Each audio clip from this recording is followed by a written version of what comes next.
Well, I think I should go home. After Michael's speech, and Peter, and Susan, it's all been said. And they had suggested that I say a few words. And I thought about it, and I did some research, and it was all very, I don't know, I think I wrote 3 sentences that were of interest to me. And then I thought, I don't think so. I had no idea that the best speeches would be already given. But now I am truly at a loss for words. So I will tell you something else. I will tell you how I began to be a writer. I was a reader. I learned to read when I was very young, 3 years old. It was very special because in my family there were stories about my grandfather who had, as it was told, every holiday he read the Bible through 5 times. And we were very proud of that, but we knew, and particularly my parents, that there were decades when African Americans were unable to read because they were not allowed to read. And when they said school, it was always came with quotation marks because they were in little alleys or fields or under trees. And the grandfather of Bible reading power reputedly went to one of those schools one day in order to tell the teacher that he wouldn't be back because he would have to rely on his sister to teach him to read. And apparently she did. And then later on, I began to wonder, why is he reading the Bible 5 times? And then it occurred to me, that's the only book they had. There were no bookstores. There was no, buy it. And they weren't teaching them anything. They had to teach themselves. So learning to read, knowing how to read, buying books. My mother joined what was that club? Book of the Month? Book of the Month, and what was the other one? Yeah, she had Literary that. Guild, yeah. Literary Guild. So it was very important. And they took it for granted, and they insisted, and they gave us space. So I was a very early reader and had assumed that everything that needed to be written, and I would have access to it and read it. I got a job with the help of my older sister at the library, pushing the little catalog and stopping and reading so much they wanted to fire me, but they thought, well, maybe not, so they moved me to the catalog department, which was fine. And so that kind of, real life for me was working with books, reading them many times, etc. And then life, I got a job teaching baby something, life. And I was invited to go to a writing club in Washington, D.C., where a group of amateur writers, and some were well known, met once a month. And I was invited for reasons I don't remember, but I went, and they had the best of food you can imagine. I mean, they really put out a spread. So I was very enchanted with that. So I brought a little essay that I had written in I don't know, undergraduate or something. And they said, uh-huh. And then it became clear that I could not get any more food if I didn't have something new to write. So I was home and I was thinking, well, what can I write?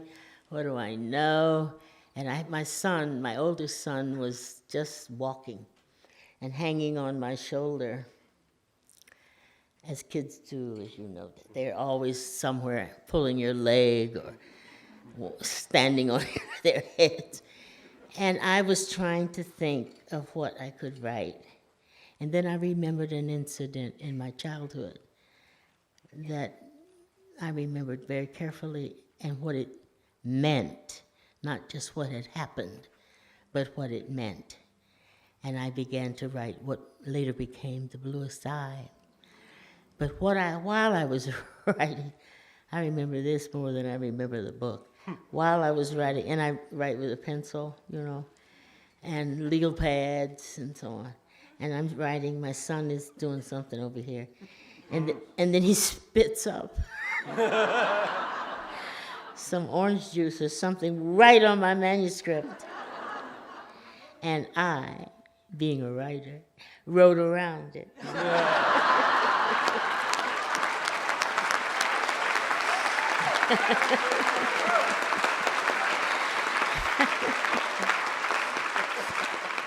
It was so clear. I can always get rid of a stain, just wipe it up. But that sentence might not come back. No. So I got really interested in it. It took me several years to finish that book because, I was teaching and children and husbands and whatever. And it was just the thing that you do, as even now, at, how many books did you say? 11? No. Really? A lot. But I'm aged, and as you can see, I'm not so adept at running around. But the thing that is really true and has always been true, and I didn't know how important it was, is my imaginative mind. That is as brilliant and sparkly and interesting as it has ever been. I think it's more so.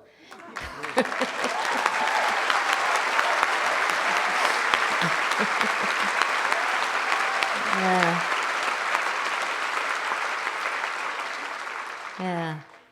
But after all that reading in my childhood, teenage, undergraduate, graduate,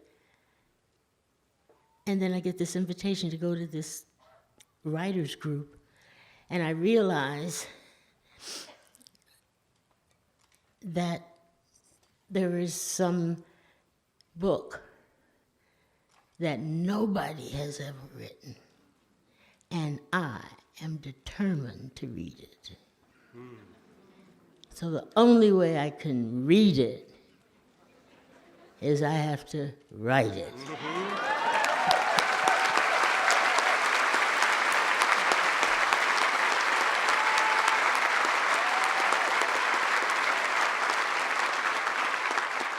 I have to say, I thought it was a wonderful book, but it was sort of outside the mainstream, which I wasn't even thinking about. It was a story. I knew a child. I was my best friend. And we had an argument in my hometown of Lorain, Ohio. And she said there was no God. And I said there was. And we had a little quarrel. But she had proof. And I didn't. And her proof was, I think we were about 11 years old. Her proof was that she had been praying for blue eyes for 2 years, and he never gave them to her. That took care of him, right? But the point is, I remember looking at her. I turned my face and looked at her, and she was coal black. And I thought she would look horrible with blue eyes. And it just stunned me. And then the second thing I thought was how beautiful she was. That's not a word we use as kids, beauty. We said cute sometimes or something. But there was this face, these almond-shaped eyes, these high cheekbones, this exquisite lips. I mean, you know, it was amazing. I was struck by it, and that she needed to be somebody else. So when I wrote something that I thought should be read, it was that kernel, because I was thinking, yeah, how did she get like that? Who told her she needed blue eyes? Why did she think that? And if she did, whoever taught her, however, it was destructive. And we, meaning other children, bullied her and had probably helped make her want some other look. Whatever. That's how The Bluest Eye got started. And I have to tell you, the first time I sent it out to be published to a publisher or an agent or one of those people, I got a nice little note back that said, "Thank you very much, but this novel has no beginning, no middle, and no end." That's called a stopper. You should say, okay. But, you know, I had a very aggressive family who didn't listen to people when they were on to something. So I sent it other places, 12, I think. And all of them said, not that, but thanks a lot, but no thanks. And then finally, somebody at Holt said, okay, I think it was, I don't know, something had been written, a black book, Kill Whitey books, I used to call them. But Man-Child in the Promised Land. So it was sort of up, you know, you could probably make $1 or $2 if you published something written by a black person. So this guy at Holt took it. And at the time, I know I'm going on a bit, but it's hilarious to me.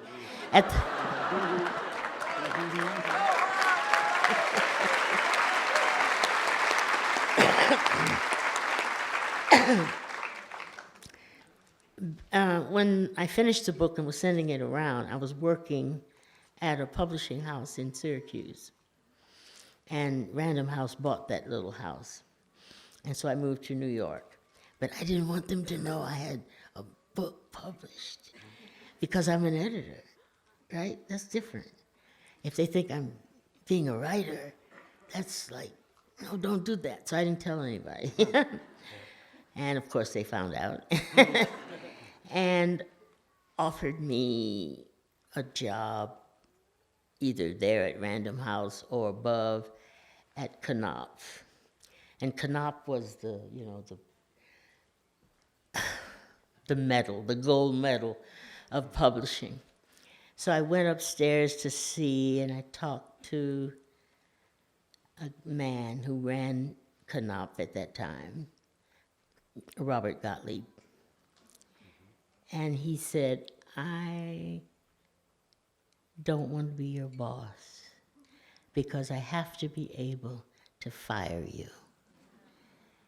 But I really would like to be your editor. And he has been ever since. Thank you. Thank you.